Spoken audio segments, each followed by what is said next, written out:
రేవంత్ రెడ్డి ఢిల్లీ ప్రయాణం వాళ్ళు ఢిల్లీకి పోయినా గానీ తెలంగాణకి రావాల్సినటువంటి నిధులు మాత్రం తీసుకురాలేకపోతున్నారు. ఎందుకని అనుకుంటారు? ఇప్పుడు ఏందంటే ఇంతకు ముందు రాష్ట్రానికి అప్పులు ఉన్నాయి తెలిసిందే. ఇక ఇప్పుడు ఏందంటే ఏదైనా కేంద్రం సహాయపడవచ్చు. మన తెలంగాణ ప్రజలు చాలా ఆశలతో ఉన్నారు. వాళ్ళ ఆశలు నెరవేరుద్దాం అని చెప్పేసి అక్కడికి ఢిల్లీకి వెళ్ళడం జరిగింది. ఏందంటే ఇప్పుడు ఇక్కడ ఏదైనా సరే చేయాలన్నా కేంద్ర నిధులు కూడా అవసరం. ఏందంటే మన వాళ్ళు కూడా చాలా సపోర్ట్ చేసిర్రు. అందుకోసమని ఆయన రాష్ట్ర భవిష్యత్తు కోసమే, మంచి జరగడం కోసమే ఢిల్లీ పోయిండు.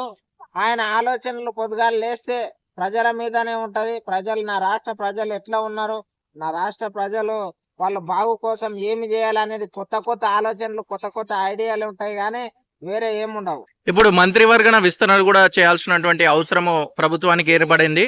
సో ఇప్పుడు చూసుకున్నట్టయితే ఆల్రెడీ 10 మంది రెడ్లే మంత్రులుగా ఉన్నారు. సో బీసీలకు ఎలాంటి చోటు దక్కుతుంది మంత్రి పదవులలో? బీసీలకు కూడా అనౌన్స్ చేసిండు మొన్న. ఎవరు తెలుసా? వాకిడి శ్రీహరి మక్తల్ ఎమ్మెల్యే, ఆయనకి ఇస్తున్నాడు. పక్క మంత్రివర్గము విస్తరించబడుతుంది. ఎందుకంటే కొత్త కొత్త వాళ్ళకు కూడా ఇవ్వాలి. ఇస్తేనే ప్రభుత్వం అనేది అరే ప్రతి ఒక్కరిని కలుపుకొని పోతుంది, మనం కూడా ప్రభుత్వానికి అండగా ఉండాలి అని చెప్పేసి ప్రజలలో మార్పు రావాలి. కాబట్టి ఆయన విస్తరింపజేస్తుంది. ఇప్పుడు జూన్ 2వ తారీఖు కొత్త రేషన్ కార్డులు, అలాగే తెలంగాణ యువకులకు రాజీవ్ యువకాసు ఇవన్నీ కూడా ఇవ్వబోతున్నారని తెలుస్తుంది. చాలా సంతోషం. ఏంటంటే ఇంతగానం అప్పులల్లో ఇవన్నీ చేస్తున్నారు, చాలా గ్రేట్ అండి. ఎందుకంటే ఇప్పుడు 4 లక్షలు ఉద్యోగం లేనోళ్ళు, ఎక్కడ ఉద్యోగం లేకుంటే, ఇప్పుడు నాకు కూడా జాబ్ లేదు, నేను పెయింటింగ్ వర్క్ చేస్తున్నా, నాకు 4 లక్షలు వచ్చినాయనుకో, నేను ఏదో ఒక బిజినెస్ పెట్టుకుంటా. అంటే నాకు చదువు లేదు, అంటే చదువుకు తగ్గ నాకు స్తోమత లేదు కాబట్టి నేను ఈ వర్క్ చేసుకుంటున్నా.